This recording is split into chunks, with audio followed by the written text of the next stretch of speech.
Tayong lahat ay lubusan na nagpapasalamat sa Diyos na Jehova sa patuloy na pagtitipon sa atin upang tayo ay patuloy na turuan at makaalam ng kanyang mga pamantayan. Sa gabi ito, ano ba yung inaasahan natin na mapatatanggap o tatanggapin natin? Doon sa 10 minuto na pahayag, ito ay merong tema na kaimanan sa mga salita ng Diyos. Mga magulang, patibayin ang tiwala ng pamilya ninyo sa organisasyon ni Jehova. Kaya ang tanong, paano kaya yun gagawin ng mga magulang? Sasagutin yun sa 10 minuto na pahayag. At meron tayong pag-ukay ng kayamanan, ng spiritual na hiyas. Ito ay 10 minuto. Ano ba yung kinakailangan tandaan ng mga Israelita tungkol sa kayamanan nila? Paano ito marirelate sa atin? Ano bang dapat din nating tandaan? At meron tayong mga isang estudyante at yung ating pag-aaralan, yung patungkol dun sa pagkatakot. Ano ba dapat gawin para tayo maging hindi natatakot? Yung ating umpisahan, yung ating pagtitipon sa gabi na ito, ating simulan dun sa 10 minutong pahayag. Ito ay bigay sa atin ni Brother Sergius Felicitas. Ito ay merong tema na sabi, mga magulang, patibayin ang tiwala ng pamilya ninyo sa organisasyon ni Jehova. Prisuyo. Marahil ay sasang-ayon kayo na ang anak ay regalo sa atin bilang mga magulang. Sa bagay, yan naman ang binabanggit ng Biblia talaga. No? Ang pagkakaroon ng anak ay regalo at kaloob galing sa Diyos na Jehova. Ang tanong, paano natin matutulungan ang ating mga anak para magtiwala at maging malapit at sa organisasyon ng Diyos na Jehova? Sa pagkakataong ito, tutulungan tayo ng salmista ng awit 48, taludtod 12 at taludtod 13. Habang binabasa natin mga kapatid, pansinin nyo kung paano hinimok ng salmista ang mga magulang sa bansang Israel. Kung naray na kayo, ganitong binabanggit. Sa talatang 12, tingnan ninyo, hinihimok ng salmista na kailangan yung mga magulang ay makita nila yung aktual, yung pagkakagawa ng templo. Ibig sabihin, inanyayahan niya na mag-tour sila sa Jerusalem. Kaya basahin natin sa talatang 12. Sabi, maglakad kayo sa palibot ng Sion. Ikutin ninyo ito, bilangin ninyo ang mga tore nito. Sa 13, sabi, tingnan ninyong mabuti ang mga tanggulan nito. Suriin ninyo ang mga matitibay na tore nito. Anong purpose? Tingnan niyo sa dulong bahagi ng talatang 13. Para may kwento ninyo ito sa susunod na mga henerasyon. Dito pa lang sa pagkakataong ito ay pinapasigla na ng salmista na yung mga magulang na Israelita ay talagang nanyayahan niya na mag-tour sa Jerusalem. Ibig sabihin, sabi nito, para mayroon silang may kwento sa kanilang mga anak. Anong punto? Para tulungan ang kanilang mga anak na magkaroon sila ng malapit na kaugnayan sa Diyos na Jehova. Tingnan natin. Unang paraan ay yung sa magitan ng paglakbay nila patungo sa banal na lungsod sa taunang kapistahan. Yun yung unang paraan na kung paano matulungan nila ang kanilang mga anak na magtiwala sa Diyos na Jehova. Pangalawa, yung binabanggit ng Exodo, Kabanata 31, 16 at 17 na binabanggit doon na tuwing Sabat, dapat isantabi ng mga magulang yung kanilang pang-araw-araw na gawain. Anong purpose? Para magbasa sila ng salita ng Diyos, kasama yung kanilang mga anak. Ibig sabihin ay may kikwento nila yung kabutihan ng Diyos, yung mga pag-aalaga ng Diyos na Jehova sa kanila. Marahil sangayon kayo na yung nakikita natin ay malaking epekto sa ating paniniwala o pananampalataya. Ganun ang nangyari sa Reyna ng Sheba. Tingnan natin yung halimbawa ng Reyna ng Sheba. Noong una ay hindi siya nakinig o hindi siya nagtiwala sa mga salita.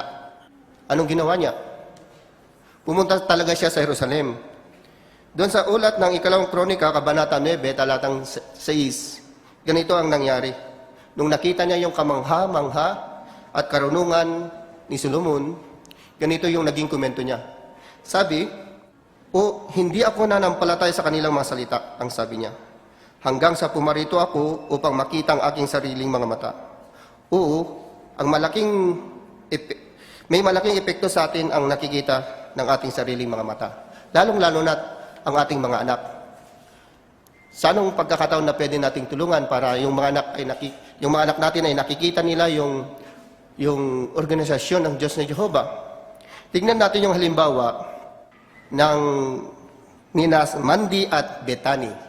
Si Mandy at Bethany ay lumaki sila sa malayo. Mga 1,500 kilometro ang kanilang tirahan mula sa tahanang Bethel. Kung itatap nyo sa inyong GPS, simula Amparo, yung pagpunta sa Bethel dito sa Maynila, abot lang ito ng 47 minutes. Abot lang ito ng 22 kilometer. Pero sina Mandy at sa Bethany, 1,500 yung pagitan. Anong ginawa ng kanilang magulang? Nagsaayos sila para bisitahin ang tahanang Bethel. At alam natin, pag sinabing tahanang Bethel, dito yung organisa yung lahat ng gawain ng Diyos na Jehovah. Kaya sabi nila Bethany, nung hindi pa kami nakakapunta sa Bethel, akala namin napaka-formal ng lugar na yon para lang sa matatanda ang paliwanag nila. Pero ang kabataang nakilala nila doon sa Bethel, yung nagtatrabaho doon, yung mga nagbo-volunteer, sabi nila, nag-i-enjoy pala yung mga kabataan na yon. Kaya anong aral matutuhan natin sa karanasan nila Bethany at Mandy? Dahil sa nakita nila, sa magitan ng kanilang aktwal, nakita nila yung pag-organisa ng Diyos na Jehovah, nagkaroon sila ng pagkakataon na maglingkod sa tahanang Bethel, temporary volunteer. Kaya isang paraan yun na magkaroon ng pagtitiwala ng ating mga anak dahil sa nakikita ng mga anak natin. Kaya mga magulang, turuan natin ang ating mga anak. Kasama na dyan yung kasaysayan ng organisasyon ng Diyos na Jehovah. Sa anong paraan? Katulad ng isang mamayan na gustong tumira sa isang bansa, anong gagawin niya? Hindi ba't pag-aaralan niya yung pamamahala ng gobyerno na yon? Yung ayaw at gusto? Ganon din sa kaharian ng Diyos. Di ba't pag-aaralan din natin ang kanyang salita, yung ayaw at gusto niya rin? Kaya kung gusto nating manirahan sa bagay na yon, kayong mga anak namin, pag-aaralan niyo mabuti ang salita ng Diyos na Jehovah. Tignan natin yung halimbawa nila, yung mga anak ni Kora. Itong anak ni Kora ay naglingkod sa sinaunang Israel. At kung makikita nyo dyan sa ating teksto ngayon, may kinalaman sa awit 48, sila yung nagkatha. Pansinin nyo, yung mga anak ni Kora ay hindi nila sinunod yung masamang halimbawa ni Kora. At alam natin, kapag sinabing Kora ay nagimagsik laban kay Moses o di kayo nagimagsik laban sa Diyos na Jehovah. Pero ang ginawa nila yung kanilang buong makakaya na sundin si Jehovah. Nagtiwala sila dahil alam nila yung Jerusalem na yon, doon yung sentro ng dalisay na pagsamba. Kaya, mga magulang, may pribileyo tayong tulungan ng ating mga anak. Sa anong paraan? Ang totoo, yung sa magitan ng pagbabasa ng Biblia. Pero nabanggit natin kanina, katulad ng isang mamayan ay kailangan niyang pag-aralan yung batas o pamamahala ng isang gobyerno. Ganon din sa ating panahon ngayon. Bilang anak, kailangan maging masunurin din tayo sa tagubilin ng ating mga magulang sa magitan ng salita ng Diyos na Jehovah. Katulad ng binabanggit ng awit 48, talatang 14, ganitong binabanggit. Kung nariyan na kayo ganito, dahil ang Diyos na ito, ang Diyos nating magpakailanman, walang hanggang niya tayong papatnubayan. Si Jehovah ay papatnubayan na tayo kung tayo ay magiging masunurin sa Kanya. Kaya bilang magulang ay simpleng itinuturo sa atin ng governing body na maglaan tayo ng panahon na magkaroon ng pampamilyang pagsamba. Katulad ng makikita natin ngayon sa larawan. Ang ulo ng tahanan, siya yung pangunahing nagtuturo sa kanyang anak. Hindi ito nakadepende sa kanyang pinag-aralan, kundi siya yung pangunahing nagtuturo para magkaroon ng malapit na kaugnayan sa Diyos na Jehovah. Katulad ng asawang babae, Tinuturo niya rin yung karanasan ng mga kapatid natin gamit ang taunang aklat ng mga saksi ni Jehovah. Time to time, ang pamilya ay nanonood din ng jw.org, yung tinatawag na JW update ng governing body. Diyan mismo nababasa natin at naririnig natin yung mga tagubilin ng tapat at matalinong alipin. Kaya sa pagkakataong ito, natutuhan natin na binibigyan tayo ng Diyos na Diyoba ng pribileyo na magkaroon ng malapit na kaugnayan. Kaya isang paraan din na binigyan tayo ng assignment para sa mga anak natin na pag-aralan o panoorin at pag-usapan ng isang video mula sa seksyon aming organisasyon. Makikita niyo yung tungkol sa kasaysayan doon. Ang isang babanggitin ko lang na isa sa mga kasaysayang na inorganisa ng Saksi ni Jehovah, yung ating kasaysayan at pagsulong mga teokratikong pagtatayo. Kaya kapag binapanood natin ito, makikita natin na talagang titibay yung pagtitiwala ng ating mga anak. Kaya anong natutuhan natin mga magulang? Natutuhan natin na kailangan natin itur ang ating mga anak sa tahanang Bethel. Kailangan din natin magbasa ng Biblia kasama ang ating mga anak. Kailangan din natin magkaroon ng pampamilyang pagsamba regular. Kaya kapag gagawin natin ito, titibay ang pagtitiwala ng ating mga anak na ang Diyos na Jehovah, siya yung nag-organisa nito at talagang perpektong organisasyong ito. Maraming salamat, Brother Felicitas, sa nakapagtuturo na pahayag na yun, lalo higit sa mga magulang. Ngayon ay nadako tayo sa spiritual na hiyas. Ating tawagin si Brother Alburo para dito. Awit 49, 6 and 7. Sinong gustong voluntary magbasa? Brother Humok. Ang mga nagtitiwala sa mga pag-aari nila at nagyayabang tungkol sa kanilang malaking kayamanan, wala isa man ang kanilang makatutubos sa kapatid niya o makapagbibigay ng Diyos sa Diyos ng patnubos para sa Kanya. Salamat. Anong kinailangang tandaan ng mga Israelita tungkol sa kayamanan nila? Sister De La Cruz. Sa kanila na ang kayamanan ay pansamantala lamang, na hindi ito maaring ibigay sa Diyos bilang pantubos para iligtas ang isa mula sa kamatayan, at wala itong kabuluhan para sa mga patay. Ipinakita po sa kanila ang labis na pagpapalaga sa kayamanan ay aakay sa mapandayang mga gawain at sa pagkawala ng pagsang-ayon ni Jehovah. Salamat. Dito tayo sa pagbabasa ng Biblia para sa linggong ito. Anong spiritual na hiyas ang nagustuhan mo? Sister Hinyo? Sa awit 49:16-17 po ay nagbibigay ng pagtanaw sa yaman at kaluwalhatian. Pinapaalala po nito na ang material na yaman at karangyaan ay pansamantala lamang. Kaya wag po tayong mangamba o mahingit sa mga taong nagtataglay ng magagandang material na bagay. Dahil ang tunay na kayamanan na pwede po nating ipunin ay matatagpuan sa espiritual na kayamanan at relasyon natin kay Jehovah na magtatagal magpakailanman. Salamat. Sister Balingit? Pinakita po sa 15:9-12 na lahat ng bagay ay taglay na ni Jehovah. Kaya kapag naghahandog tayo ng mga kaloob sa Kanya, ibinabalik lang po natin yung mga bagay na bigay niya. Sa pagbubulay-bulay po nito, naalala ko po yung isang punto na tinalakay namin sa PSS. Although taglay ni Jehovah yung lahat ng bagay, meron pa rin po pala tayong maibibigay na wala siya. Yun po yung ating bukod tanging debosyon at alam po natin na karapat dapat po siya para doon. Kaya araw-araw, maging determinado po sana tayo na huwag hayaang may sino man o ano man na pumalit kay Jehovah sa ating puso. Salamat. Sister katabi ni Sister Spy Rabanis. Sa Kabanata 50, talatang 15 po, kapag humihingi po tayo ng tulong kay Jehovah sa panahon ng kagipitan, agad po natin nakikita ang tulong niya. Sa unang bahagi naman po ng 23, naluluwalhati po natin si Jehovah tuwing pinapasalamatan po natin siya sa lahat ng tulong na ibinibigay niya. Kaya sa part ko po, patuloy po akong lalapit kay Jehovah, hindi lang po dahil may kailangan ako, kundi para luwalhatiin po siya sa pamamagitan ng mga pasasalamat. Salamat. Brother Gomila? Nagustuhan ko po ang 48:13-14 Dahil tunay na papatnubayan po tayo ng Diyos na Yehova sa ating mga desisyon. At bilang isang kabataan, makakapagtiwala po ako sa Diyos na Yehova kapag ako po ay nagdedesisyon. Salamat. Sister Rabanes. Sa superscription po sa unahan ng awit 48 at 49, may kita natin na yung mga anak ni Cora yung umawit nito. Kahit na pinarasahan po ng Diyos na Yehova si Cora dahil sa paghihimagsik niya, hindi po niya dinama yung mga anak at ina po nito kasi nanatili po silang tapat.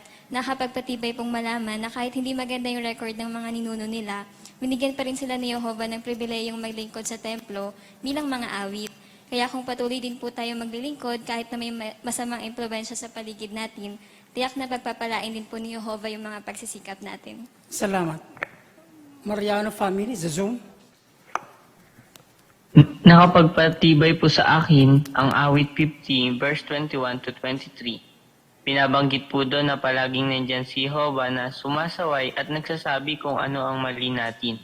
At kapag napapalayo po tayo sa Kanya, sinasabi po niya sa dulong bahagi ng kabanata na kailangan po nating magsisi o patuloy na lumakad sa tamang daan at ipapakita po niya sa atin yung pagliligtas po niya. Salamat. Sister Gumila. Sa 48, pagbubulay-bulay. Sa 48.9, nagustuhan ko yung pagbubulay-bulay sa tapat na pag-ibig ng Diyos. Napakilos ako nito na patuloy ko pang bulay-bulayin ang mga kagilagilalas ng mga katangian ni Yehova at pagkakataon ito upang patibayin ang personal na kaugnayan ko sa Kanya. Salamat. Sister Moyo. Sa 50.21, maitindihin siya yung mga tao na katulad ng Diyos ayon sa kanilang pamantayan at isiping dapat siyang sumunod sa mga batas na sinusunod nila at sa pag-aaral natin ng Biblia, baka sa tingin ay parang hindi tama yung ilang pagkilos ng Diyos na Yehova batay sa ating limitado at di sakdal na pananaw. Kaya natutunan ko dito na dapat na maging mapagpakumbaba at iwasang hatulan ang Diyos na Yehova at huwag tularan ang mga Israelita na nagkaroon sila ng maling conclusion tungkol sa pakikitungo ng Diyos na Yehova sa kanila. Salamat. Sister Ronkin ko. Sa 50:20 po, pinahikita sa tekstong to na imbis na mag-focus tayo sa mga pagkakamali na nagagawa ng iba sa atin, kailangan magtuon tayo sa magagandang katangian nila para hindi tayo magkaroon ng masamang saloobin sa kanila. Salamat. Sister Homok. Jennifer. Yung awit 49:14 po makikita na kaawa-awa po yung kalagayan ng tao. Ano man po yung pagsusumikap natin, tayo po ay inihalin tulad lang sa isang hininga ayon po sa awit 39:11. Ngunit yung dakilang pag-ibig po ni Jehovah sa awit 49:15 ay na kaya niya po tayong tubusin. Kaya yung buhay po natin, kapag nakilala at naglingkod tayo kay Jehovah, magkakaroon po ito ng saysay. Mamatay man po ang isa ngayon, ngunit tiyak po yung pagkabuhay muli bilang pagliligtas ni Jehovah sa kaaba-abang kalagayan po ng tao. Kaya isang gantimpala po na makilala natin si Jehovah. Salamat. Sister Rabales. O Nabales. Nagsisilbing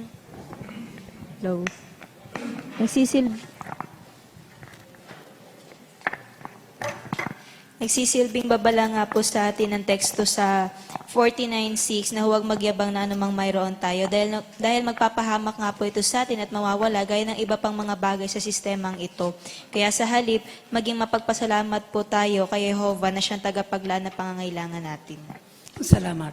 Sister Lorito. Sa 50:23 naman po, binanggit po doon na ang naghahandog ng pasasalamat bilang hain ay lumuluwalhati sa akin. Ang sabi ng Diyos na Yehova po. Binanggit po sa cross-reference sa Hebreo 13:15 na ang bunga ng mga labi natin, yun mismo yung naghahayag sa mga tao ng pangalan po niya. At yun ang lumuluwalhati sa Diyos na Yehova. Kaya ito po yung lagi kong susumikapang gawin na nakikipag-usap sa mga tao, formal o di formal naman na paraan po, hanggat may pagkakataon na patuloy na ipakilala sa mga tao yung kanyang pangalan at sabihin yung kanyang mga kahangahangang mga gawa. Salamat. Sister Pahilagot. Binanggit na dahil kapag namatay siya, wala siyang madadalang anuman. Sa konteksto po ay binanggit na wala siyang madadalang anuman sa mga pinagpagulan niya. Siya magtatagupay dahil patay na siya. Pero binanggit po dito, natutunan ko sa text nawa ay malungkot maging materialistiko, imbis na maging materialistiko, dapat po kung isipin yung makamadyos na devosyon at maging kontento sa Salamat. Sister Carlos?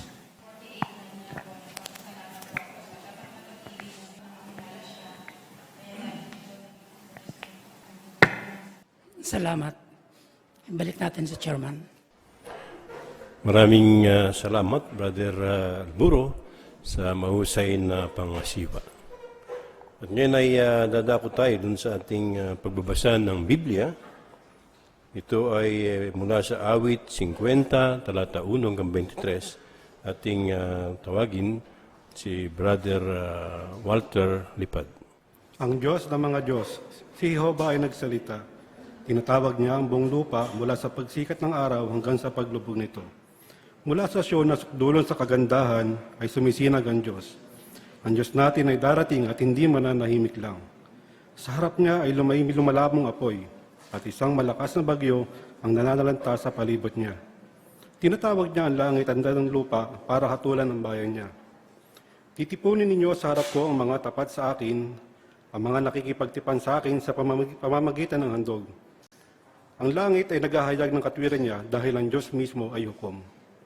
Makinig ka, o bayan ko, magsasalita ako. Israel, tetestigo ako laban sa iyo. Ako ang Diyos, ang iyong Diyos.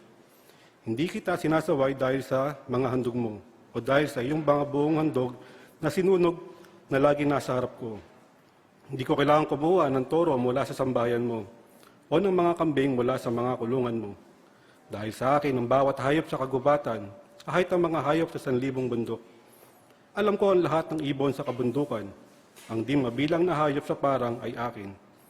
Kung gutom ako, hindi ko sasabihin sa iyo, dahil sa mabungang lupain at ang lahat ng naroon ay akin. Kakainin ko ba ang karne ng mga toro at iinumin ang dugo ng mga kambing? Magandog ka ng pasasalamat sa Diyos at tuparin mo ang mga panata mo sa kataas-taasan. Tumawag ka sa akin sa panahon ng kagipitan. Ililigtas kita at luluwalatiin mo ako. Pero sasabihin ng Diyos sa masama, ano ang karapatan mo magsalita tungkol sa mga tuntunin ko o tungkol sa tipang ko? Napopuwat ka sa disiplina at lagi mong binabaliwala ang mga salita ko. Kapag nakita mo isang magnanakaw, natutuwa ka sa kanya at sumasama ka sa mga ngalon niya. Ginagamit mo ang bibig mo para magkalat ng masama at nakakabit sa dila mo ang panilinlang. Umuupo ka at nagsasalita laban sa sarili mong kapatid. Ibinubunyag mo ang mga pagkakamali ng anak ng sarili mong ina. Nang gawin mo ang mga ito, nanahimik ako. Kaya inakala mo ako ay magiging gaya mo. Pero sasabayan kita ngayon at sasabihin ko ang mga pagkakamali mo. Pakisuyong pag-isipan ninyo ito, kayong mga lumilimot sa Diyos, para hindi ko kayo luray-lurayin at walang makapagligtas sa inyo. Ang naghahandog ng pasasalamat sa bilang hain ay lumuluwalhati sa akin, at sa patuloy na lumalakad sa tamang daan, ipapakita ko sa kanya ang pagliligtas ng Diyos. Maraming salamat, Brother Walter, sa mahusay na pagbasa.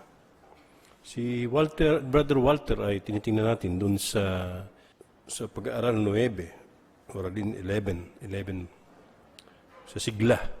Pagka binanggit yung sigla, ay iniisip natin, paano kaya gagawin na maging masigla yung aking pagbabasa? Isa sa pinakapangunahing punto ay yung pagsasapuso ng ating mga binabasang material. Bakit mahalaga yon? Kasi kung isasapuso natin yung ating mga material, mababasa natin siya ng mas mahusay. Minsan ang nagiging problema, pagka isinawawala ng sigla, pag hindi pinag-aralan yung material, mayroong mga salita na pag nandito ka na, hindi mo mabigkas. Hindi mo masabi kung paano ko ba ito babasahin. Kaya tayo, tinuturuan tayo na para maging masigla, dapat tuloy-tuloy yung ating pagbabasa. Dapat ay hindi tayo nahinto. Pagka dumating kasi punto na nahinto ka dahil hindi mo alam paano basahin isang salita, baka biglang pumasok sa yung kaba. At pagkatapos doon ay magkaroon ka na ng mga problema sa bandang huli. Kaya maganda, isa puso yung material at ito ibasahin natin ng lubusan, paghandaan natin at ito makakatulong sa tagapakinig upang sila man ay maging interesado sa iyong binabasa. Maraming salamat, Brother Walter, sa isang mahusay na pagbabasa. At ngayon ay dadako tayo sa maging mahusay sa ministeryo. Ikaw ba'y natatakot? Kung oo, tingnan natin yung isang pagtalakay, hindi natatakot. Sino yun? Ang ginawa ni Jesus, yung ating Panginoon Jesus. Pagkasiyan natin si Brother Pahilagot sa bagay nito. Nung nakaraang regional convention ay pinatibay tayo na patuloy na ipangaral ang mabuting balita. Pero kung minsan, ano yung nadadarama natin? Minsan nakadarama tayo ng pagkatakot. Yung pagkatakot na ito, kung minsan, hindi natin na ibabahagi yung mabuting balita sa iba. At ubili tayo na sabihin sa iba. Halimbawa, kapag malapit ang teritoryo natin sa ating bahay, baka tubili tayong mangaral sa kapitbahay, o kaya sa mayayaman, at iba pa. Pero maharap natin ang hamon na ito ng pagkatakot sa tao kung titignan natin ang halimbawa ng ating Panginoong Hesus. Ngayon ay meron tayong mapapanood na video. At tignan natin kung paano siya nagpakita ng katapangan.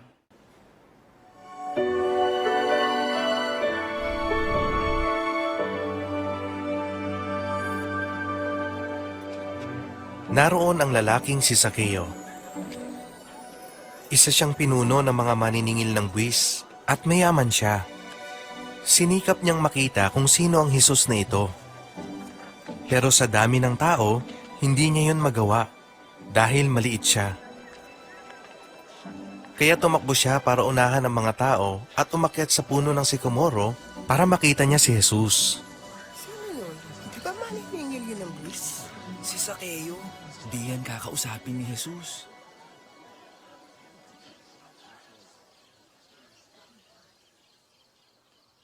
Zakeo, bumaba ka agad. Dahil kailangan kong tumuli ngayon sa bahay mo.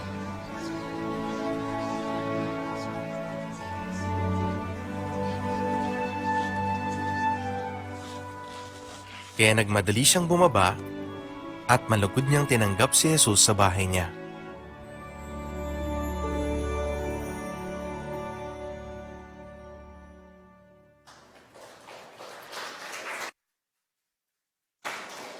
Di meron tayong tanong dito mga kapatid, may kinalaman sa katapangan na ipinakita ni Jesus.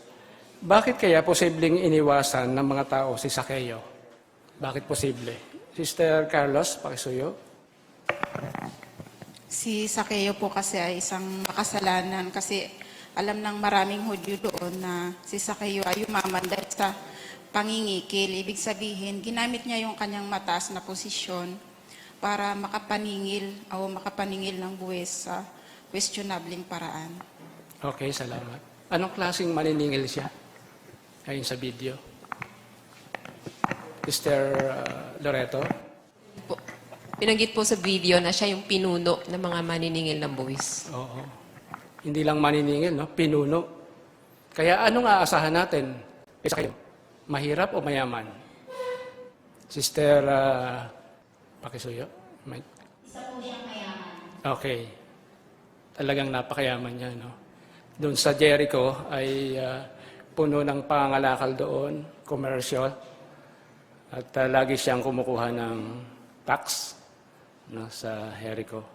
Kaya asahan natin na napakayaman niya. Subalit, bakit ibinabahagi pa rin ni Jesus sa kanya ang mabuting balita? Sister Homok? Nakita po ni Jesus yung puso ni Zakeo dahil nagsikap siya na makita si Jesus. Meron siyang pananampalataya rito. Okay, salamat. Tama yun. Sister Loreto? Ipinakikita rin po yun na hindi nagtatangi si Jesus kahit na ang Diyos na Jehovah. Alam nila na lahat ng tao, o sinabi mismo ng Diyos na Jehovah na lahat ng uri ng mga tao, gusto niya na malaman yun, makaalam ng tumpak na kaalaman at maligtas. At isa yun, isa doon si Zakeo. Oo. Kaya talagang ipinakita na talagang ibinahagi pa rin ni Jesus yung mabuting balita. Kaya ano ang matutuhan natin sa ginawa ni Jesus? Ano ang natutuhan natin sa ginawa ni Jesus? Brother Domingo.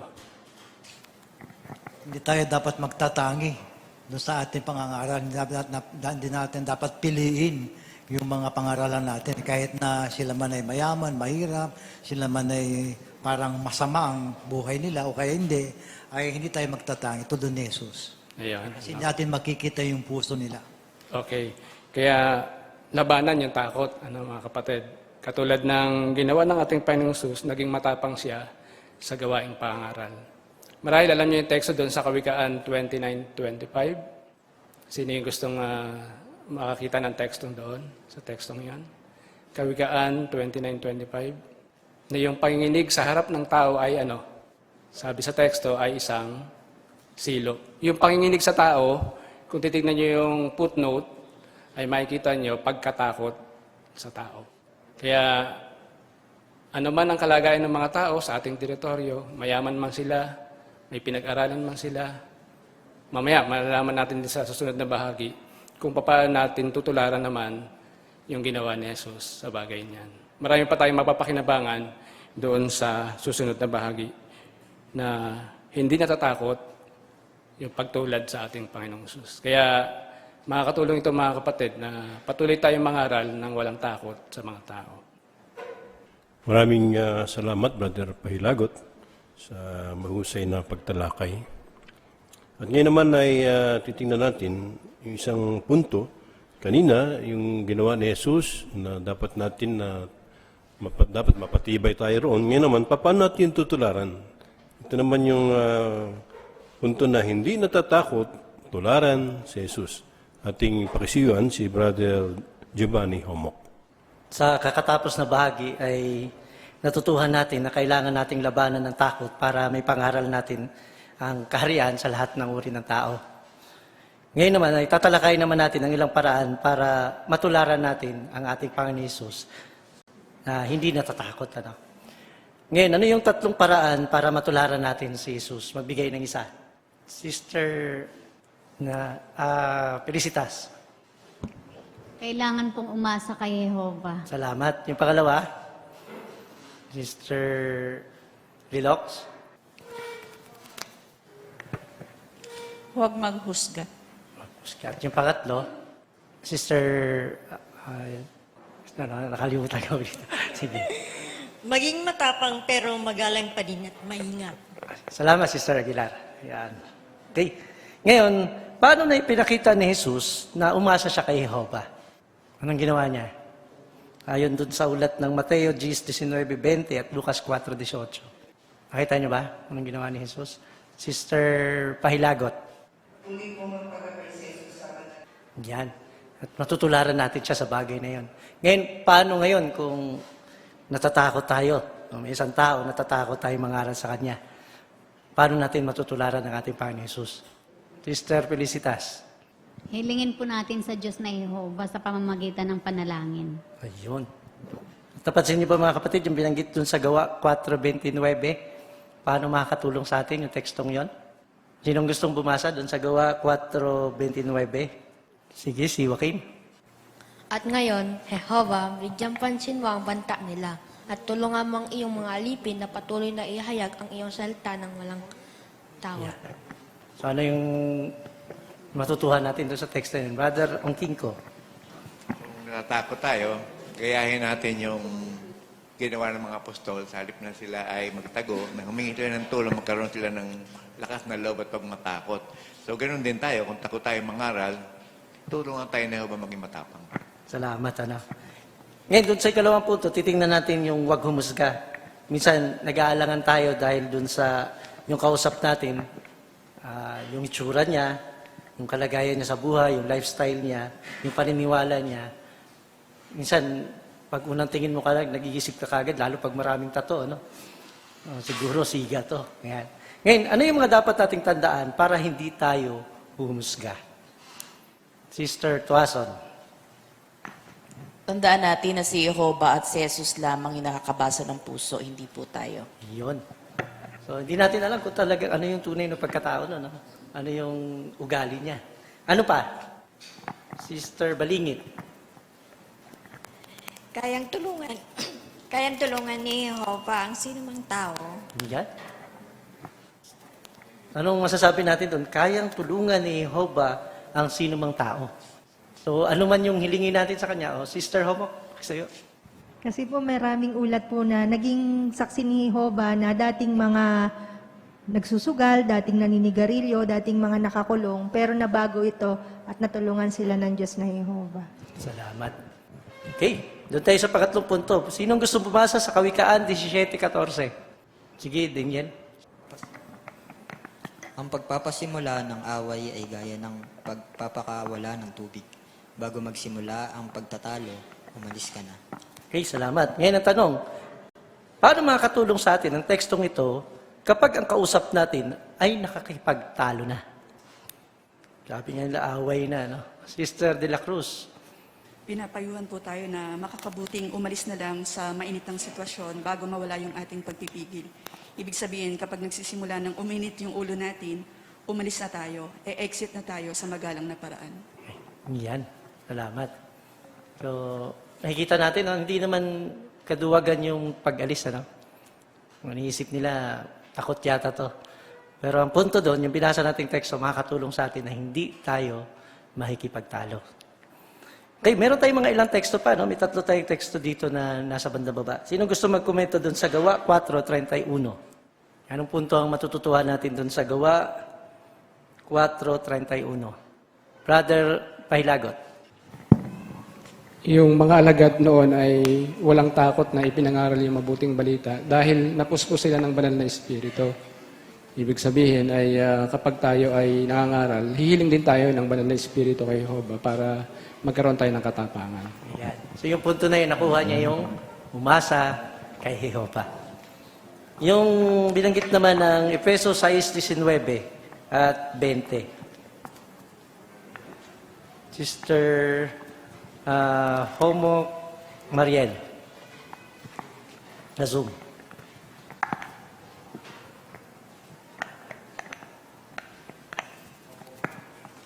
Binanggit po na hiniling po ni Pablo na ipanalangin siya ng mga kapatid para patuloy siyang makapangaral kahit nakabilanggo siya. At ayon po sa study note, dininig ni Jehovah yung mga panalangin para sa kanya kasi patuloy siyang nakapangaral. Kaya yung lesson po dito, kaya ni Jehovah na tulungan yung sinuman na magkaroon ng tapang at lakas na mangaral. Sa part din po natin, pwede po natin ipanalangin yung mga kapatid din natin, lalo na sa mga lugar na may pinagbabawal para patuloy din po silang makapangaral ng may katapangan sa kabila ng pag-uusig. Salamat. Yung huling teksto natin, 2 Timoteo 1:7. Sister Loreto. Binanggit po sa teksto na hindi duwag na puso ang ibinigay sa atin ng Diyos na Jehovah, kundi yung kanyang spirito, yung kanyang kapangyarihan. Ganon din yung pag-ibig at matinong puso o pag-iisip. Kaya sa pamagitan po ng kapangyarihan ng Diyos na Jehovah, hindi na tayo matatakot na mangaral, kundi kakayanin natin kahit na anong uri ng mga tao, mapapangaralan natin. Salamat. Kaya sa kabuuan ng bahaging ito, pati yung bahagi kanina, natutuhan natin kung paano nagpakita ng katapangan si Jesus at kung paano natin siya matutularan. Balik natin sa chairman. Sino ba ang hindi natatakot? Pero kung mangyari man sa atin, madama natin, tingnan natin yung ginawa ni Jesus at kung paano natin yun matutularan. Maraming salamat, Brother Gio, sa mahusay ng mga pagtalakay. Ngayon ay dadako tayo sa ating huling seksyon, yung pamumuhay bilang Kristiyano. Bago yun, tayo ay aawit ng awit bilang 73. Bigyan mo kami ng katapangan. Hango dun sa Gawa 4, talata 29. Kung ngayon sa ating mga sitwasyon at kalagayan, tayo lumayo at ating purihin ang ating Ama sa langit.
Sa panahon ng kawakasan, alam natin na malaking hamon, lalo na sa mga magulang, yung magpalaki at tulungan ng mga anak na lumakad sa daan ni Jehovah.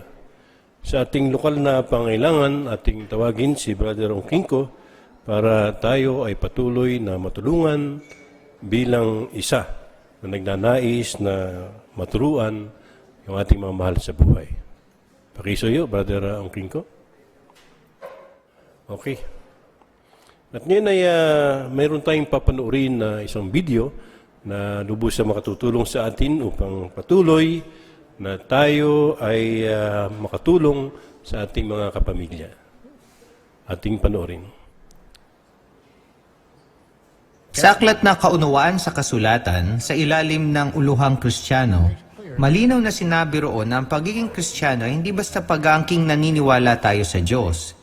Hindi sapat na sabihing Kristiyano ka o ito'y isang titulo lang. Halimbawa, ayon sa Biblia, kailangang ipakita sa gawa, hindi lang sa salita ang ating paniniwala. Yamang isinilang tayo ng mga makasalanan, ang mga nagiging Kristiyano ay dapat na magsisi, magbago, ialay ang kanilang buhay kay Jehovah, sumamba at maglingkod sa Kanya, at pagkatapos ay magpabautismo sa tubig. Dapat na umiwas sila sa pakikiapid, idolatriya, o pagpasok ng dugo sa kanilang katawan. Dapat nilang hubarin ang kanilang lumang personalidad, pati na ang pag-iwas sa mga silakbo ng galit, malaswang pananalita, pagsisinungaling, pagnanakaw, paglalasing, at gaya ng sinabi sa Galatia Kabanata 5, mga bagay na tulad nito. Oo, dapat nilang iayon ang kanilang buhay sa simulain ng Biblia.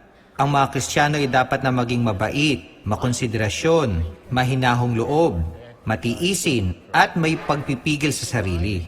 Dapat nilang alagaan ang kanilang sarili at ang kanilang pamilya at ibigin ang kanilang kapwa gaya ng kanilang sarili.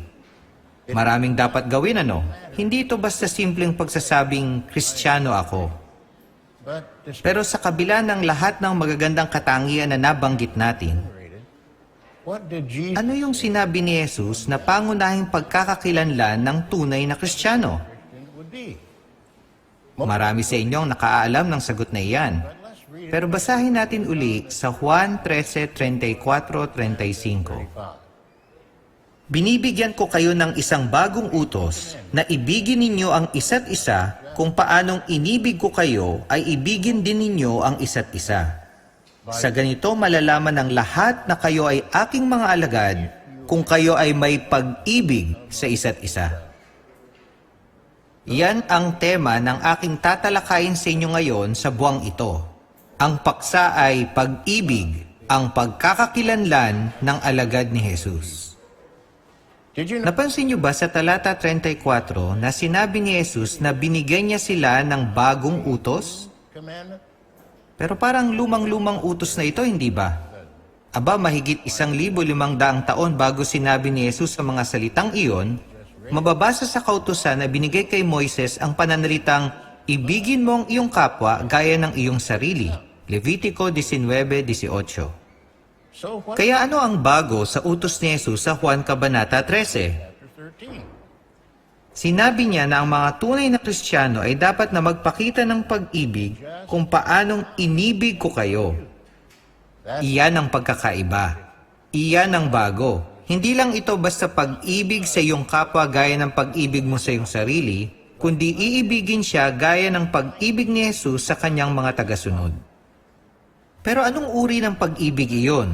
Mapagsakripisyong pag-ibig. At karaniwan na iniisip natin yung sukdulang sakripisyo na ginawa ni Jesus, ang kusang pagbibigay ng kanyang buhay upang magkaroon tayo ng pag-asa na buhay na walang hanggan. Pero kung iisipin mo, ang aspetong iyon ng pag-ibig ni Jesus ay makikita sa kanyang mapagsakripisyong kamatayan. Totoo, bilang Kristiyano, baka darating ang panahon kailangan nating ibigay ang ating buhay sa isang kapwa Kristiyano. Pero sana hindi naman mangyari iyan. Kaya sa halip na pag-usapan ang mapagsakripisyong kamatayan, ang gusto natin pag-usapan ay ang bagong uri ng pag-ibig na makikita sa isang mapagsakripisyong buhay, hindi ang ating kamatayan. Kasi ang buhay ni Jesus, ang kanyang 3 at kalahating taong ministeryo, ay isang mapagsakripisyong buhay ng pag-ibig sa iba. Bukod sa paggawa ng mabuti kapag kailangan ito, ang isang tunay na tagasunod ni Jesus ay dapat na magkusa na tulungan ng iba sa espiritual na paraan at iba pang paraan. Aktibo siyang kumikilos para sa kanilang ikabubuti. Ang pangaral at pagtuturo ng mabuting balita sa iba, kahit sa iba na palaaway, ang isa sa pinakadakilang kapahayagan ng pag-ibig, sapagkat ito ay maaaring magbunga ng buhay na walang hanggan sa mga nakikinig nito. Pero ayon kay Pablo sa unang Tesalonica 2:8, dapat ibahagi ng isang tunay na Kristiyano hindi lamang ang mabuting balita ng Diyos, kundi ang kanya mismong sarili sa pagtulong sa mga tumanggap ng mabuting balita. Iyan ang uri ng pag-ibig na sinabi ni Jesus na magiging pagkakakilanlan ng kanyang mga alagad. Hindi espesipikong ang kanyang mga tagasunod ay mamamatay para sa isa't isa, kundi higit sa lahat, sila ay mabubuhay para sa isa't isa. Oo, ito ay ang pagpapakita ng mapagsakripisyong pag-ibig para sa isa't isa araw-araw sa kanilang buhay. Marami tayong mababasa tungkol sa mapagsakripisyong pag-ibig ni Jesus sa 4 na ebanghelyo. Pero hindi dito tinatalakay ang bawat araw ng buhay niya bilang Kristo. Ang kanyang 3.5 taong ministeryo ay katumbas ng halos 1,300 araw ng kanyang pag-ibig. Totoo, maikli ang record tungkol sa buhay ni Jesus. Pero kahanga-hanga ito. Pero tiyak na mas maantig tayo kung araw-araw nating nakikita si Jesus kung ihahambing sa kung ano yung nabasa lang natin. Ang mababasa natin ay may tutulad sa isang photo album ng buhay ni Jesus. Mga ilang litrato. Sa kabilang banda, ang naranasan ng mga apostol kasama ni Jesus araw-araw ay gaya ng isang patuluyang video ng kanyang halimbawa ng pag-ibig. Hindi katakataka, sa Juan 21:25, sinabi ng apostol, marami pa ring ibang bagay ang ginawa ni Jesus na kung sakaling ang mga iyon ay naisulat ng lubhang detalyado, sa palagay ko, sa sanlibutan mismo ay hindi magkakasya ang mga balumbong isinulat. Sinabi rin dito na marami pa ring ibang bagay ang ginawa ni Jesus. Hindi ibang bagay na kanyang sinabi, kundi ginawa. Oo, mga gawa na nagpapakita ng kanyang mapagsakripisyong pag-ibig. Nabanggit na natin kanina ang tungkol sa napakahalagang gawaing pangaral bilang bahagi ng pagpapakita ng pag-ibig sa iba. Pero paano pa natin may papakita ang kapansin-pansing katangiang ito ng isang tunay na Kristiyano? Ang pag-ibig na gaya ng pinakita ni Jesus. Magsimula tayo sa mga elders sa kongregasyon. Sa Filipos 2:17, sinabi ni Pablo na ibinuhos niya ang kanyang sarili tulad ng isang handog na inumin para sa kongregasyon. Anong ibig niyang sabihin? Nangangahulugan ito na lubusan siya nagsakripisyo sa pisikal at emosyonal na paraan para alalayan ang mga taga-Filipos. Maraming elders sa ating kongregasyon ang may gayon ding mapagsakripisyong pag-ibig. Nagbibigay sila ng panahon para mag-shepherding at ituwid ang mga nangangailangan. Nangunguna sila sa ministeryo. Nariyan sila kapag may malubhang isyu tungkol sa kalusugan o kapag may trahedya. Nagsasakripisyo sila para sa mga kapatid. Sa gayon ay nakikilala sila bilang mga alagad ni Kristo. Pero hindi natin kailangan maging isang elder para magpatibay sa iba, hindi ba? Kung nakatutok ang ating pansin sa iba sa kongregasyon, hindi lang sa ating sarili, malalaman natin kung sinong nangangailangan ng pampatibay loob dahil sa mga pagsubok o kalagayang kinakaharap nila. Ang pagbibigay sa ganitong paraan ay patotoo ng tulad Kristong pag-ibig. Pero baka naiisip mo, isa lamang akong uugod-ugod at matandang sister na nahirapang magpatibay sa iba. Baka hindi mo na kailangan magsalita. Ang pagiging naroroon mo lang sa pulong o larangan ay sapat na. Kapag nakita ka ng iba, napapatibay sila. Sundan niyo ako sa pagbasa ng Gawa 28:15. Mula roon, ang mga kapatid, nang marinig nila ang balita tungkol sa amin, ay pumaroon upang salubungin kami hanggang sa pamilihan ng Apio at sa 3 taberna, At nang makita sila, si Pablo ay nagpasalamat sa Diyos at nagkaroon ng lakas ng loob. Nagkaroon si Pablo ng lakas ng loob sa pagkakita lamang sa mga kapatid na sumalubong sa kanya. Pinasisigla mo ang iyong mga kapatid ng iyong presensya.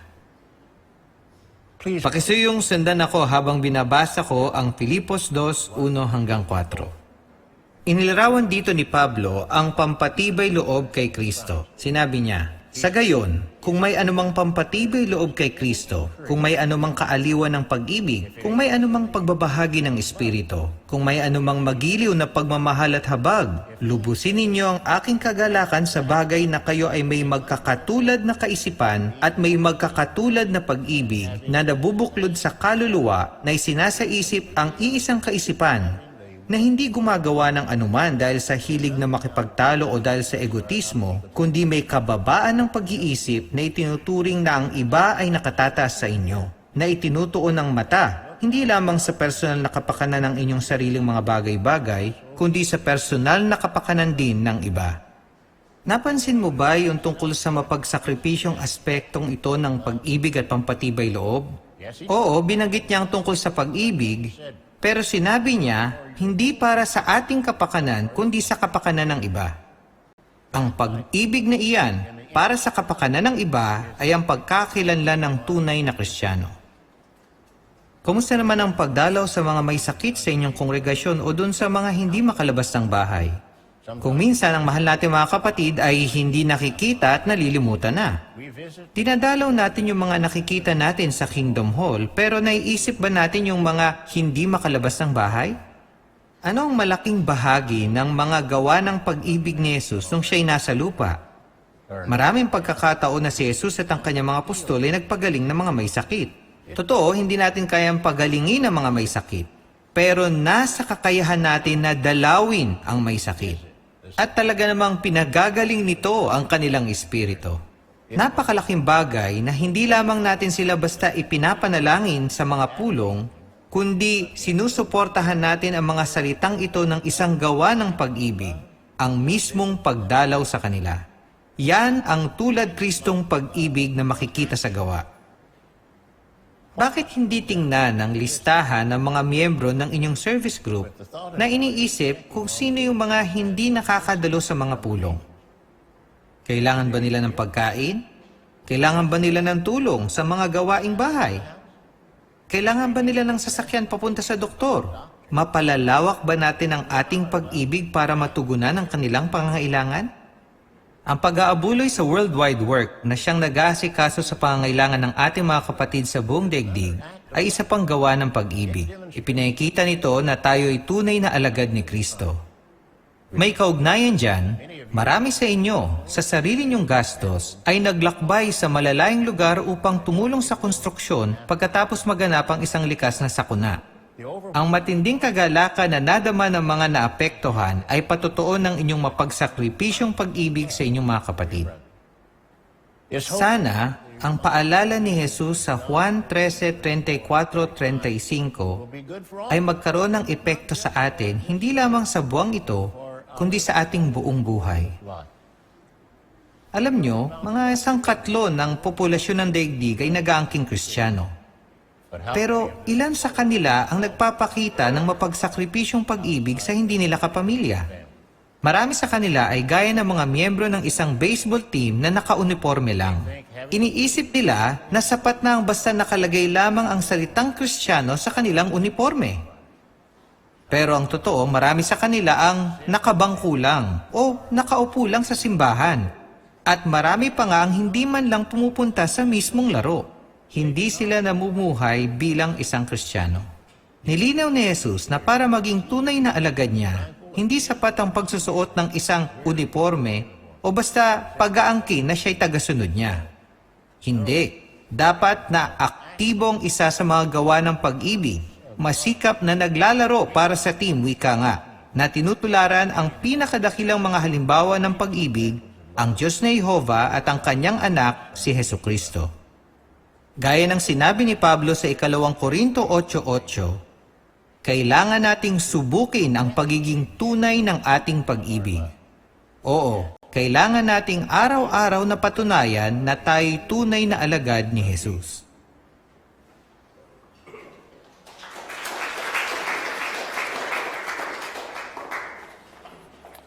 Maraming salamat dun sa mga pagpapatibay na video na yon. At ngayon ay nadako tayo dun sa pag-aaral ng kongregasyon sa Biblia. Ating pakisiyuhan si Brother Reynold Tuason para dito.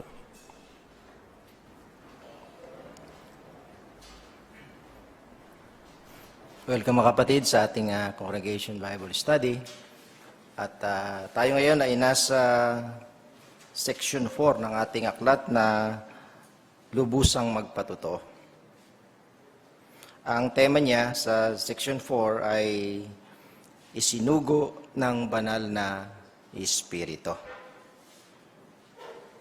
Tulad ng dati, ito ay isang tanong at sagot na pagtalakay, kaya kayong lahat mga kapatid ay inaanyayahan na makibahagi sa ating pagtalakay sa CBS o kaya Congregation Bible Study. Ang ating tagabasa ng para po ay si Brother Melchizedek Domingo. Atin siyang pakisuyuan na basahin ng introduction ng Section 4. Pakisuyo. Sa seksyong ito, sasamahan natin si Apostol Pablo sa kanyang unang paglalakbay bilang misyonero. Sa bawat lungsod, ang apostol ay pinag-usig. Pero dahil inaakay ng Banal na Espiritu, nagpatuloy siya sa pagpapatotoo at pagtatatag ng mga bagong kongregasyon. Tiyak na magpapasigla sa atin ang kapanapanabik na ulat na ito upang higit pa tayong maging masigasig sa ating ministeryo. Sa ating unang tanong mga kapatid ay saan tayo magpo-focus sa seksyong ito? Saan tayo magtutuon ng pansin?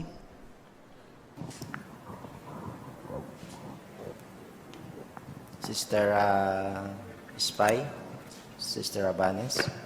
Sa unang paglalakbay po ni Apostol Pablo bilang isang misyonero. Ayun. Yun sa kanyang unang paglalakbay bilang misyonero. Ano kayang maaaring asahan ni Pablo sa paglalakbay na ito?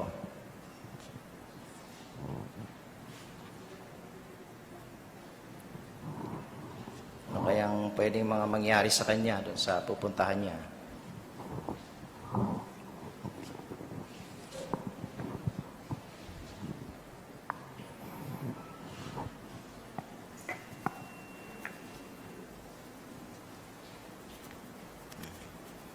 Brother King ko, pakisuyo. Merong pag-uusig na darating sa kanila, pero makita natin merong tulong na ibibigay sa kanila. Okay, salamat po. Ano, kaya asahan niya yung pag-uusig sa mga pupuntahan niya bilang misyonero. Ating nais mga kapatid na komentuhan yung ating artwork, yung una.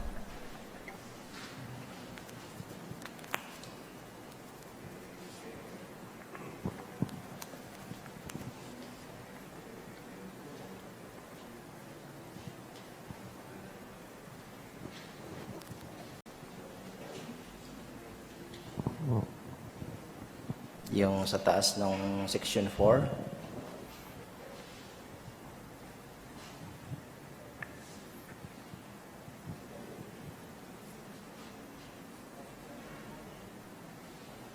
Okay. Sino gusto magkomento sa ating artwork? Ano yung nangyayari dyan sa eksena na yan?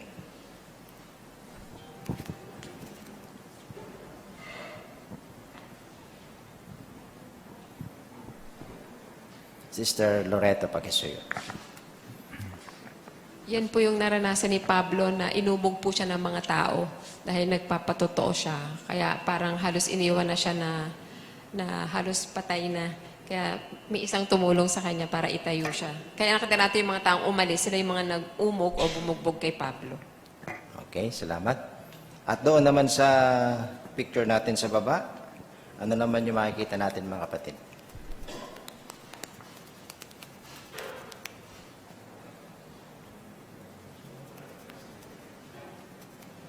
Ayun. Nais nating komentohan yan. Brother King ko, pakisuyo po. Kita naman natin dito yung tagpo sa, sabi, Canada-wide. So ito yung sa Canada, nung may pag-uusig sa Quebec. Canada, nandito yung mga tao. Hindi mga kapatid, nakatayo yung dalawa, sila na yung pupuntahan ng mga mag-uusig. Ayan, salamat po. Ano? Kaya nakita natin sa mga larawan yung unang siglong pag-uusig at saka itong makabagong panahon sa Canada. Ngayon, naitutungo tayo mga kapatid dito sa Kabanata 11, yung ating pag-uusapan. Ang tema niya ay masayang masaya at napuspos ng banal na Espiritu. At binanggit dito na ang halimbawa ni Pablo sa pakikitungo sa mga taong salansang at hindi tumutugon. Sasaklawin ng kabanatang ito ang Gawa 13:1 hanggang 52. Pero hindi natin matatapos yun, yung ilang mga talata muna yung ating tatalakayin. Atin ang babasahin yung para po 1 at 2. Pakisuyo. Isang kapanapanabik na araw ito para sa kongregasyon ng Antioquia. Sa lahat ng propeta at gurong naroroon, sina Bernabe at Saul ang pinili ng banal na Espiritu para magdala ng mabuting balita sa malalayong lugar. Nakapagsuda rin naman ng mga kwalipikadong lalaki noon, pero karaniwan lang sa mga lugar na tinatanggap na ang Kristyanismo. Sa pagkakataong ito, sina Bernabe at Saul kasama si Juan Marcos na magsisilbing tagapaglingkod ay padadala sa mga lupaing karamihan sa mga tao hindi pa nakaririnig ng mabuting balita. Mga 14 na taon bago nito, sinabi ni Jesus sa kanyang mga tagasunod, magiging mga saksi ko kayo sa Jerusalem, sa buong Judea at Samaria, at hanggang sa pinakamalayong bahagi ng lupa. Ang pag-aatas kina Bernabe at Saul na maglingkod bilang mga misyonero ay makatutulong sa katuparan ng makahulang mga salita ni Jesus. Bago sa ating tanong mga kapatid, ating pag-usapan muna yung tungkol kay Bernabe. Ayon sa ating talababa, sa unang para po, sino itong si Bernabe? Sister Tuason. Ang unang pangalan po ni Bernabe ay Jose. Siya isang Levita at katutubo ng Cyprus. Pero binigyan siya ng pangalan na Bernabe na nangangahulugan ng kaaliwan. Ayun, binigyan siya ng mga apostol ng pangalan na Bernabe. Dito pa rin sa para po ng talababa, ay ano yung isang magandang katangian ni Bernabe?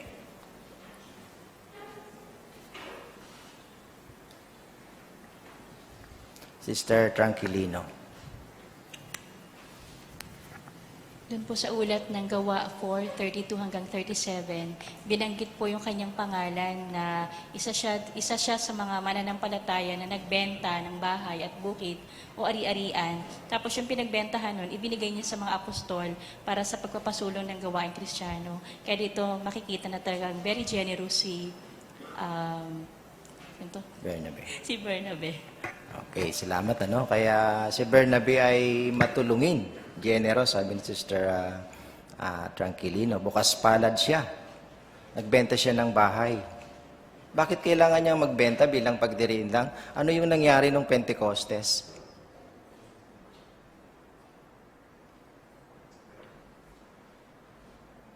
Ano yung malaking pangailangan nung nagkaroon ng pagtitipon? Mga 3,000 ang nabautismuhan.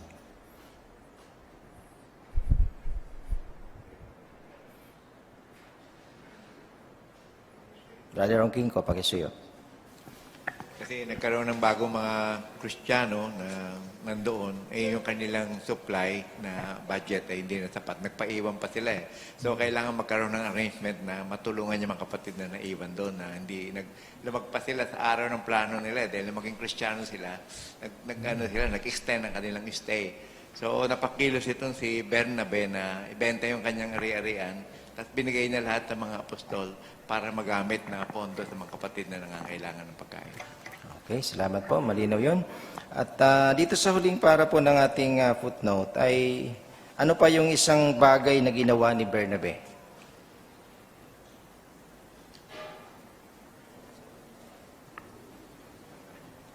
Sister Loreto. Okay, Si Bernabe rin po yung tumulong doon sa bagong converting sa Saul. Pagkamat marami talagang natatakot kay Saul dahil Alam nila yung reputasyon ni Saul bago siya makomberte, isang mang-uusig. Kaya maraming natakot, pero si Bernabe hindi. Ayan, talagang matulungin si Bernabe, no? At ano pang katangian niya na masasabi natin tungkol sa kanya? Brother Olikino, pakisuyo. Makikita rin po natin dito yung kapakumbabaan ni Bernabe. Bagaman siya po yung binanggit kanina na tumulong kay Saul o kay Pablo, pero dito binanggit na mariin niyang tinanggap ang payo ni Pablo sa kanilang dalawa ni Pedro. Ayun, pagpakumbaba siya, no? Kaya tama lang yung katawagan sa kanya na ano?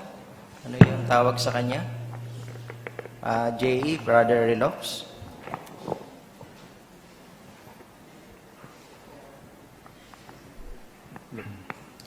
Kaya bagay na bagay po sa kanya yung kanyang pangalan na anak ng kaaliwan. Ayan, salamat. Ano? Ayun, balik tayo sa tanong mga kapatid. Bakit naiibang paglalakbay na gagawin ni na Bernabe at Saul? At paano makatutulong ang kanilang gawain sa katuparan ng gawa 1:8? Ayan, sa unang bahagi ng tanong, bakit naiiba yung paglalakbay na gagawin nila? Saan sila pupunta? Sister Muyo, pakisuyo.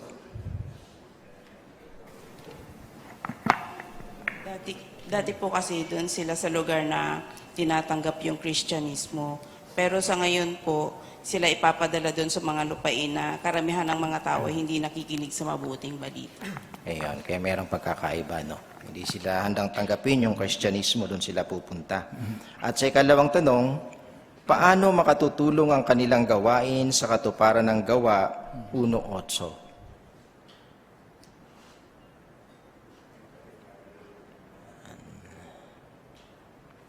Ano yung kaugnayan ng gawa 1:8 sa gagawin nila Saul at Bernabe? Tawag sa kanya noon Saul pa, no? Hindi pa Pablo. Bago pa lang kasi, ano? Sister Pailagot, pakisuyo. Doon po sa hula ng gawa 1:8, binanggit na magiging saksi kayo sa Jerusalem, sa buong Hudiya, Samaria, hanggang sa pinakamalayong bahagi ng lugar. Kaya po si Bernabe at Saul ay magdilingkod bilang misyonero at makakatulong po to sa katuparan ng hula ni Jesus. Ayan, kaya kasama yun doon. Brother Ongkingko, pakisuyo. Salamat, Sister Pailagot. Meron naman kongregasyon sa Antioquia ng Syria, mga 550 kilometers hanggang Jerusalem. Pero hindi lang hanggang doon ang pangangaral eh. Sabi hanggang sa kadulo-dulong bahagi ng lupa. So, kailangan puntahan nila Pablo yung mga teritoryo na hindi pa napapangaralan. Okay, salamat po sa dagdag na puntong yan. Ngayon tayo ay tutungo dito sa subtopic na ibinukod para sa isang gawain. Para po 3. Sa ngayon, dahil sa mga imbensyong gaya ng kotse at eroplano, nakapaglalakbay na ng mga tao tungo sa malalayong lugar sa loob lang ng 1 o 2 oras. Hindi ganito noong unang siglo CE. Noon, ang pangunahing paraan ng paglalakbay ay paglalakad. Karaniwan lang sa mahihirap na daan. Ang maghapong paglalakad na umaabot lang marahil ng mga 30 kilometro ay talagang nakakapagod. Kaya bagaman tiyak na sabik sina Bernabe at Saul sa atas nila, siguradong alam din nilang malaking pagsisikap at sakripisyo ang kailanganin dito. At hinding basahin yung kahon, pakisuyo. Ang paglalakbay noon. Noong unang panahon, ang paglalakbay sa daan ay mas matagal, mas nakakapagod at malamang na mas magastos kaysa paglalayag. Gayunman, ang tanging paraan para makarating sa maraming lugar ay ang maglakad. Ang isang manlalakbay ay nakapaglalakad ng hanggang mga 30 kilometro sa maghapon. Nakaantad siya sa araw, ulan, init, lamig, at sa mga panganib na maharang ng mga magnanakaw. Sinabi ni Apostol Pablo, sa madalas kong paglalakbay, ilang beses akong nanganib sa mga ilog at sa mga magnanakaw. Ang imperyo ng Roma ay pinag-uugnay ng maayos na daan. Sa mga paunahing lansangan, may mga bahay tuluyan na ang pagitan sa bawat isa ay maghapong paglalakad. May madaraanan din mga taberna kung saan may mabibiling pangunahing mga pangangailangan. Nilalarawan ng mga manunulat noon na ang mga bahay tuluyan at mga taberna ay marurumi, siksikan, malinsangan at maraming pulgas. Hindi maganda ang reputasyon ng mga lugar na ito dahil ang madalas na pumupunta rito ay mga taong itinuturing na salot sa lipunan. Karaniwan ng ninanakawan ng mga may-ari ng bahay tuluyan ang mga manlalakbay at kasama sa inialok nilang serbisyo ang prostitusyon. Tiyak na iniwasan noon ng mga Kristiyano ang ganitong mga lugar hanggat maaari. Pero kapag naglalakbay sila sa mga lugar kung saan wala silang kamag-anak o mga kaibigang matutuluyan, napipilitan na rin silang tumuloy sa mga ito. Ang tanong natin sa Parapotres, bakit mahirap maglakbay ng malayo noong unang siglo? Pwede nating isama sa komento yung una at ikalawang para po sa kahon. Si, Brother Tumaliwan na bata. Sige. Dahil wala pa pong mga sasakyan noon, kaya po pangunahin ng naglalakad lang sila kapag naglalakbay. Ayun, salamat. Ethan ba pangalan niya? Tama. Okay. At ano pang idadagdag natin? Bakit mahirap yung paglalakbay nun? Brother Homo, Chupani. Kapag ang isang tao noon ay naglalakbay, kaya niya maglakbay ng 30 kilometers maghapon. Pero, syempre, pag naglalakad ka, andyan yung init, yung ulan, tapos minsan malamig yung panahon, kaya mahirap talaga na maglakbay noon. Tapos may binanggit pa si Apostol Pablo doon sa unang ikalawang Korinto 11:26 na nahantad ka rin sa mga magnanakaw. Kaya pwede kang ma-hold up habang naglalakad. Ayan. Kaya mismong si Apostol Pablo nagpatotoo na mahirap talaga. Kasi siya mismo naranasan niya yung bagay na iyon, yung paglalakad. Okay? At paano naman pagka inabot ka ng gabi doon sa daan? Kasi 30 kilometro lang yung average ng paglalakad. Anong maaaring gawin? At ano yung mga panganib na naruroon? Brother Homok, tuloy mo na rin pag-isuyo. May mga bahay tuluyan noon, mga taberna. Yun nga lang, yung titignan natin yung kalagayan, marurumi, siksikan. Kaya mahirap talaga tumira doon. At minsan, ninanakawan pa, no? Yung mga tumitira doon, yung mga may-ari mismo, sila yung nagdanakaw doon sa mga umuupa. Tapos kasama din sa binibigay noon nila ay yung nag-aalok sila ng prostitusyon.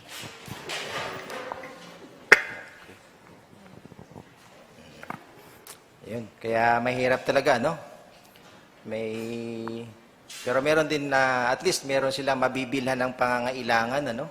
Yung mga naglalakbay na ito. Yung taberna, ngayon ang pagkaalam natin ito para itong bar, bilihan ng alak. Pero noon pala pwede kang bumili doon ng hindi lang alak, ano? Pwede kang bumili ng mga pangangailangan mo pagka ikaw ay naglalakbay. Okay. Kaya anong ginagawa ng isang Kristiyano pagka siya naglalakbay doon sa mga lugar na yon? Ano yung hanggat mari may iwasan niya? Sister Loreto, pakisuyo.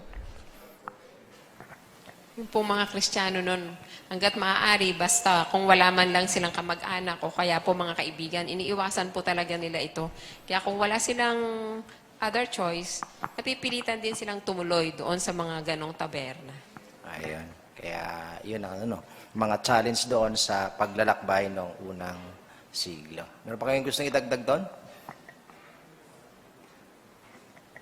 Okay. Kaya nakita natin yung paglalarawan sa gayong mga paglalakbay. Tuloy natin dito sa huling para po mga kapatid, para po 4. Suyo.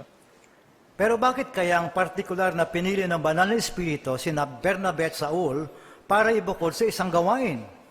Hindi binabanggit ng Biblia ang dahilan. Basta ang alam natin, ginabayan ng Banal na Espiritu ang pagpili sa mga lalaking ito. Walang pahiwatig na tinutulan ng mga propeta at mga guro sa Antioquia ang desisyong ito. Sa halip, lubos nilang sinuportahan ang pag-aatas.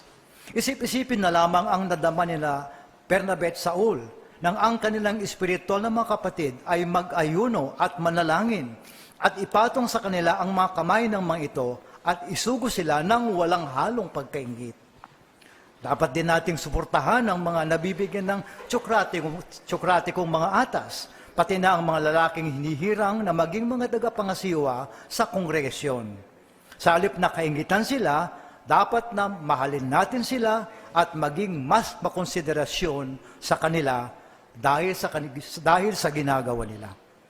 Maraming salamat, Brother Domingos, sa mahusay na pagbabasa ng mga parapon. Ang tanong natin sa 4, ano ang gumabay sa pagpili kina Bernabe at Saul at paano tumugon ang kanilang mga kapananampalataya sa pag-aatas nito? Doon sa unang bahagi ng tanong, ano yung gumabay na napili sila?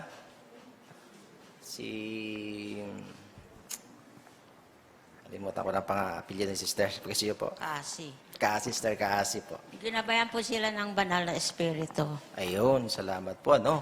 Banal na espiritu yung nagabay para mapili si Bernabe at Saul. At paano tumugon ang kanilang mga kapananampalataya sa pag-atas na ito? Natuwa ba sila? Sister Amordum? Walang pahiwatig po na tinutulan ng mga propeta at ng mga guro yung Antioquia sa desisyong ito. Sa halip po, lubos nilang sinuportahan po yung pag-aatas. Ayun. Kaya hindi sila para bang nainggit doon sa atas na yun. Para bang hindi nila sinabi na bakit sila ang napili. Mas matagal na kami rito. Mga bago lang ito. Ayun. Parang gano'n. Walang ganong reklamo kasi banal na espiritu yung nagabay at talagang sumuporta sila. Sa letter B, paano natin masusuportahan ng mga nabigyan o kaya sa bahaging, okay na pala yun, ano? Letter B tayo. Paano natin masusuportahan ng mga nabibigyan ng tsokratikong atas? Yan. Sa panahon natin. Sister Olequino, pakisuyo.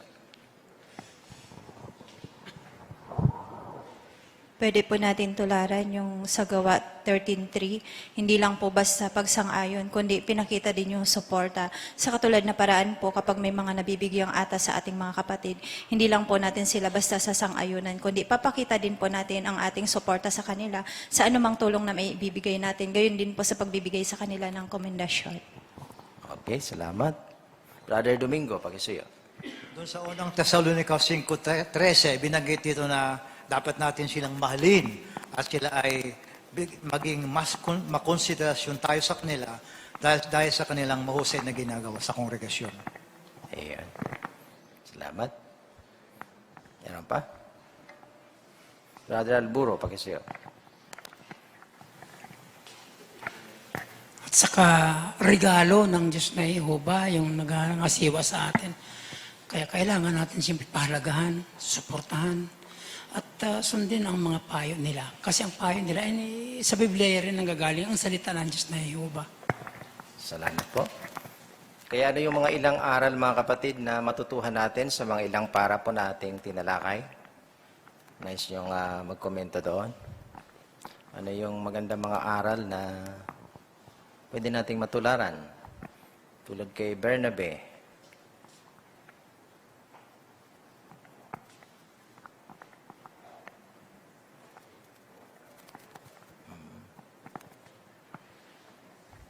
Ano yung magandang katangian ni Bernabe bilang pagdiriin natin? Sister Loreto, pakisuyo. Tularan po natin si Bernabe sa kanyang pagiging matulungin at sa pagiging mapagpakumbaba din po, lalo na po pag tumatanggap ng payo. Ayun, salamat. Meron pa? Brother Ongkinko, pakisuyo po. Bukas palad siya. Tipin mo, binenta niya yung kanyang ari-arian. Tapos binigay niya lahat. Kabaliktaran nung niya sa pera, nagbenta. Kunwari, binigay lahat. Pero para lang maging sikat sila. Pero si Bernabe, hindi lang nakaisip niya. Okay. Mahusay, no? Mahusay na halimbawa. Sister Muyo. Tularan din po natin yung mapagsakripisyong pag-ibig nila. Kasi doon sa kanilang paglalakbay, hindi maganda yung mga lugar. Kahit sa pagpapahinga na lang nila, talagang parang hindi matanggap yung mga lugar na yan, pero nagpatuloy pa rin po sila sa paglilingkuran kay Jehovah. Okay, salamat. Okay, hanggang dito mga kapatid yung ating pagtalakay. Sa susunod naman na linggo, itutuloy natin doon sa karugtong pa ng mga puntong ito tungkol kina Pablo at Bernabe. Balik tayo sa chairman. Maraming salamat, Brother Tuason, sa mahusay na pangasiwa sa ating pag-aaral ng kongregasyon sa Biblia. At ngayon ay, kumusta? Marami ba tayo na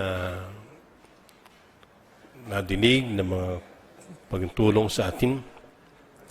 Sa ating kayamanan mula sa salita ng Diyos, nakita natin isang mahalagang tungkulin ng isang magulang, may anak na narito, na turuan yung mga anak na maging malapit sa organisasyon ng Diyos na Jehovah. Malaman nila ano ba yung ginagawa ng organisasyon ng Diyos ni Jehovah, lalo sa kasalukuyang panahon. Kaya maganda na nakita natin yun. Napapatibay tayo na bilang mga magulang, turuan pa ng lubusan yung ating mga anak. Sa pag-ukay ng espiritual na hiyas, ay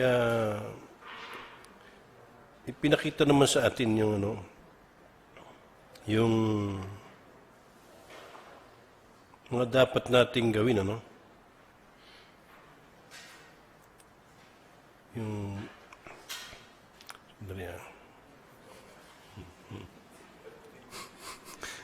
malabo na mata ko.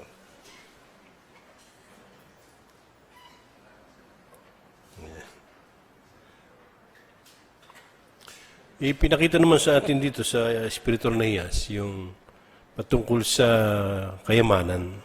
Dalawang kayamanan yung binanggit, yung kayamanan ng sanlibutan at saka yung kayamanan ng espiritual, yung makalangit na kayamanan.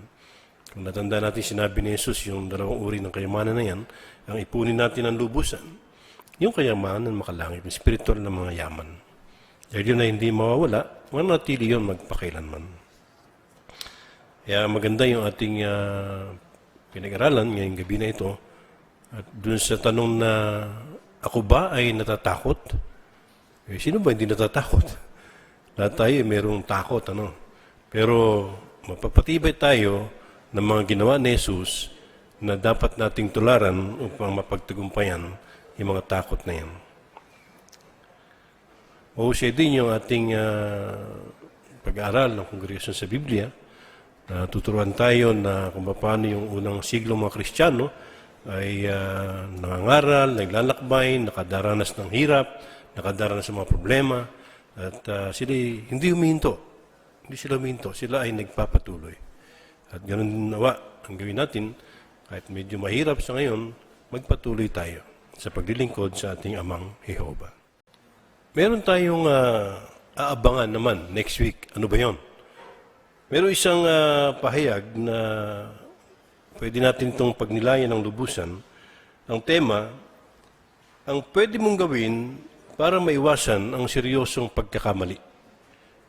Ano ba yung pwede mong gawin para hindi mangyari yon? Kaya pakinggan natin mabuti yun sa next week, panabikan natin na makita yung kung paano. At dun sa spiritual na hiyas, kilala ba niyo si Doeg? Paano inilarawan ng mga talatang ito ang ginawa ni Doeg? Kaya makikita natin, sino ba si Doeg? Ano ba yung ginawa niya? Makikilala natin siya. May mga estudyante, pagkatapos yung pamumuhay bilang Kristiyano, ano ang pwede mo namang gawin para maitama yung pagkakamali mo? Di ba napansin nyo, paano ito maiwasan yung pagkakamali? Kung nagkamali ka, ano naman ang dapat mong gawin para itama naman yon? Kaya makita natin na tayo ay patuloy na pinatitibay ng ating mga pagpupulong. Kaya next week, sama-sama tayong muli para tayo ay makinabang ng lubusan sa mga pagkaing ibinibigay sa atin ng Diyos na Jehovah. Dito natatapos yung ating pagpupulong, pero bago yun ay meron akong nais na basahin na patalastas. Natutuwa kaming sabihin sa inyo na may mga kaisang ginagawa para maidaos ang mga klase ng Kingdom Ministry School sa buong mundo sa unang bahagi ng 2025. Mga 8 oras ang pag-aaral para sa mga elder at 8 oras para sa mga ministeryo na lingkod. Bilang tampok na bahagi, iimbitahan ng mga asawa kung bautisado ng mga elder at ministeryo na lingkod para dumalo sa huling 2 pahayag sa pag-aaral kasama ang asawa nila. Ipapaalam ng tagapangasiwa ng sirkito sa mga elder at ministerial na lingkod ang petsa at lokasyon ng klase kung saan sila maatasang dumalo. Kasama na yung mga misis, ano? Pag-post sa mga website sa social media, bagaman pwede tayong mag-share ng material mula sa website ng organisasyon sa pamamagitan ng pagpapadala ng link sa mga individual, hindi tayo dapat mag-post sa internet o social media ng anumang artwork, elektronikong publikasyon, trademark, musika, larawan, video o artikulo mula sa website natin. Kasama rin dito ang mga teokratikong programa sa jw.org o JW Stream tulad ng broadcasting, pulong, pansirkitong asamblea at konbensyon. Kung nakapag-post kayo ng mga nabanggit na material sa anumang website o social media nang walang permiso, pakisuyo. Alisin ito. Higit pang impormasyon tungkol dito ang makikita sa issue ng April 2018 ng Ang Bantayan, Pahina 31 at sa jw.org sa ilalim ng kasunduan sa paggamit. Kaya tingnan natin yun, ano? Sa panghuli, sa pangatlo, paalaala para sa panrehiyong konbensyon. Gusto naming idiin ang paalaala sa sulat sa lahat ng kongregasyon kaugnay sa pagdalo sa panrehiyong konbensyon. Gaya ng alam na ninyo, inimbitahan ng tanggapang pansangay ang mga partikular na kongregasyon na dumalo sa isang panrehiyong konbensyon na gaganapin sa isang partikular na venue matapos matiyak ang mga bilang ng mga upuan at parking space na available sa venue na iyon. Kaya para maiwasan ang overcrowding, pinasisigla at pinaalalahanan namin kayo na dumalo lang sa konbensyon kung saan naatasan ang inyong kongregasyon na iniatas sa kongregasyon ninyo. Pwede kayong dumalo sa ibang konbensyon. Pero, hanggat posible, iwasang dumalo sa ibang konbensyon para lang masiyahan muli sa programa o marahil para makasama mga kaibigan o mga kamag-anak na ang kongregasyon ay natasang dumalo sa konbensyong iyon. Dadalo pa naman ako sa kapatid ko konbensyon. Hindi pala pwede, no? Kaya makita natin, ito yung mga paalala na dapat natin sundin. Dito nagtatapos yung ating pulong at ngayon ay tayo aawit ng isang pansarang awitin. Awit bilang 103. Ang tema, mga pastol, regalo ng Diyos.